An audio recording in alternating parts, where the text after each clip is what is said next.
மலையனூர் ஒரு பேராபத்தில் இருந்தப்போ அந்த நாட்டோட இளவரசனுக்கு தன் நண்பன் மற்றும் சிற்றரசனான அதியனோட உதவி எடுக்கலாம்னு ஒரு யோசனை. பூஞ்சோலைக்கு தூது அனுப்புகிறான். நண்பனோட தூது வந்து சேர்ந்த அந்த நொடியே ஆபத்தை உணர்ந்த அதியன் தன் நாடான பூஞ்சோலையிலிருந்து புறப்படுறான்.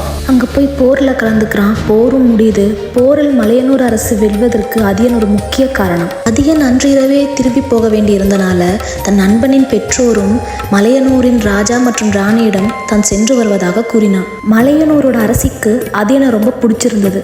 மகாராஜாக்கும் அதியனோட போர் திறமையும் அவனோட துணிச்சலும் அவனோட வீரமும் ரொம்ப பிடிச்சிருந்ததால அவனுக்கு ஏதாவது பரிசு கொடுக்க விரும்பினார் மகாராஜா.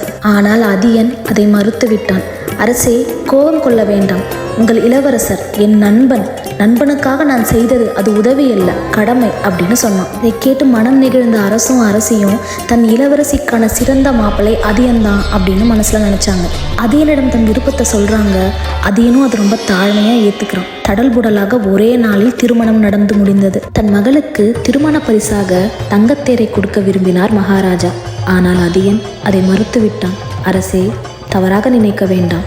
நான் திருமணம் முடிந்த கையோடு இதை வாங்கி கொண்டு என் ஊருக்கு சென்றால் என் நாட்டு மக்களுக்கு தவறான உதாரணமாகிவிடும் என்று கூறினான். அவனின் அந்த செயல் யாழினி மனதில் அதியனுக்கு ஒரு பெரிய இடத்தை கொடுத்தது. திருமணம் நடந்து முடிந்த கையோட தன் மனைவியான யாழினியை கூட்டிக் கொண்டு தன் நாடான பூஞ்சோலைக்கு புறப்பட்டான் அதியன். வழி முழுவதும் 2 பேரும் அமைதியாகவே வராங்க. 2 பேரும் மூஞ்சியை கூட பார்த்துக்கல. 2 பேர் மனசுலையும் 100 யோசனைகள். யாழினி நினைக்கிறா அதியனுக்கு அவளை பிடிக்கலன்னு. மகாராஜா வற்புறுத்தியதால் கல்யாணத்துக்கு சம்மதிச்சிருப்பாரோ இன்னும் யோசிச்சு பயந்துட்டே வரா.